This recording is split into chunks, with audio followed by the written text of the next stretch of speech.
So what is your dream job? If you could do anything. I'm not talking about anything extreme like being the next Olympic gold medalist or hot dog eating champion. I'm talking about something you have a natural talent for, something you have a real connection to, and you've never really thought about making a career with it. It's one thing I would advise to any young person out there. Go after what you love. Seek your passion and make that your career. Because you have to go in every day and be present. And when you get to a certain place in your life where you're tired of faking it, your world can really fall apart. We're talking about, losing jobs or losing your way.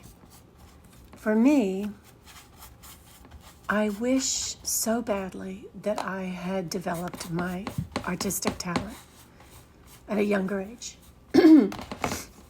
I made the mistake of leaving high school and going right into the workforce. I didn't want to go to college. I didn't want to waste my time. I wanted to go to New York City and have a great time. And I did. I had a great time, and I had a lot of fun. I had a lot of exciting adventures. But here I am later in life, and I never really went after what would satisfy me long term. After having my daughter and being a single mom and being in a situation where I didn't have the choice to really develop anything with my art, I stuck with the 9-to-5 job.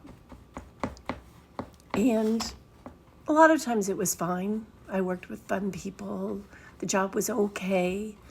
I was always very good at what I did because that's just my dedication, my commitment. But I have found as you get older, you kind of lose that desire, and it becomes more about feeling dissatisfied with your choices. I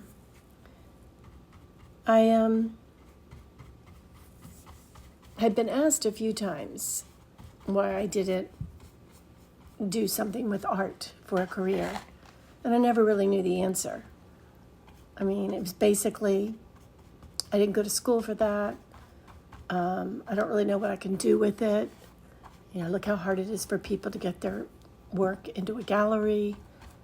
You don't think beyond the end of your nose, the tip of the nose, whatever. It's just like, it seems impossible. So I stuck with my 9-to-5, and soon into my early 50s, I was at a work event. Gosh, even before that, I think, maybe more like my mid-40s. I was at a work event where did a little team building, and they did a paint and sip for one of the events. And I had such a great time. I was with a lot of fun people, and everybody just kept going on about how beautiful my piece was, which I thought was really funny because it was very simple to do. But then I started noticing a lot of the women in the class were having a really difficult time getting it to look like anything. They had a hard time choosing color. One woman even was so frustrated, she got to almost finished, and over a perfectly lovely painting, she threw on red, blue, black paint, just covering the entire thing. She was so frustrated just because she felt like she couldn't do it. And I was just shocked. It was like, it was lovely. And I said, it's so pretty. Why are you doing that? But she couldn't see the beauty in her piece. Anyway, it was interesting, and I thought maybe I have more talent than I realized. And so I bought paint, I bought brushes, I bought canvas, and I started making art again. I mean, really making art. My creative soul was reignited. I started making so much art that I got to a point where I didn't know what to do with it. I mean, aside from giving it away to my family or friends, some friends actually asked for it. I had no clue what else to do with it. So I just started collecting. Eventually, I found myself back in that same place. Go to work at a boring job that you don't like very much, and you just get through the day. Cut 2 years later, I was ready to find something else, really looking to explore what I could do. And as soon as I made that decision, guess what? COVID hit. And it couldn't have been better timing, because as horrible as the experience was, I was home, able to put all my creative juices forward and figure out a way to make a living from art. I tried so many ideas. I built myself a website for a gallery. I tried a couple ideas with my daughter, who was housemates with me during the pandemic. Just idea after idea after idea. So many ideas that I buried myself in trying to create websites, and I got so buried into the technical side of everything that I was stepping away from making the art. Then eventually the pandemic ended, and I had to go back to work full time. So I didn't have any more time for my creative dreams, and I had to focus on making an income.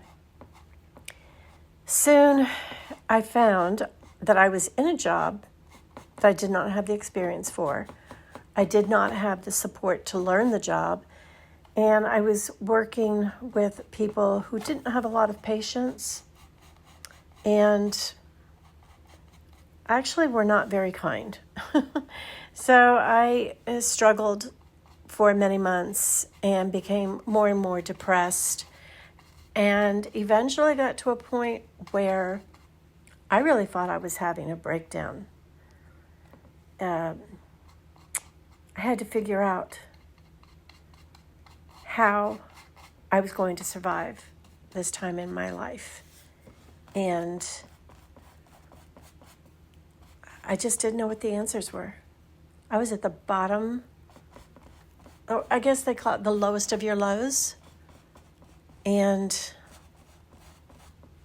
I had no idea what to do.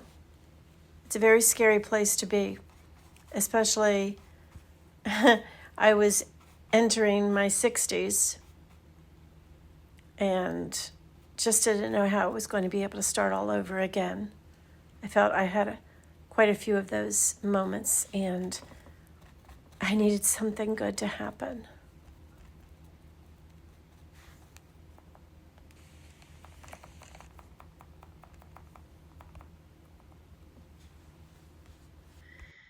The combination of it all sent me into what a lot of people refer to as a tower moment. And that's when it's like everything starts going wrong at once. And basically you're pretty much not listening to the messages that the universe is sending you. So we're going to throw you another curveball and another and another and another until you wake up and you decide you're going to take control of your life. And that's pretty much what I did. Very slow.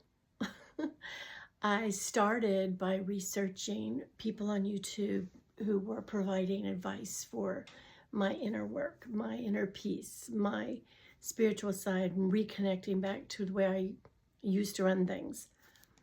And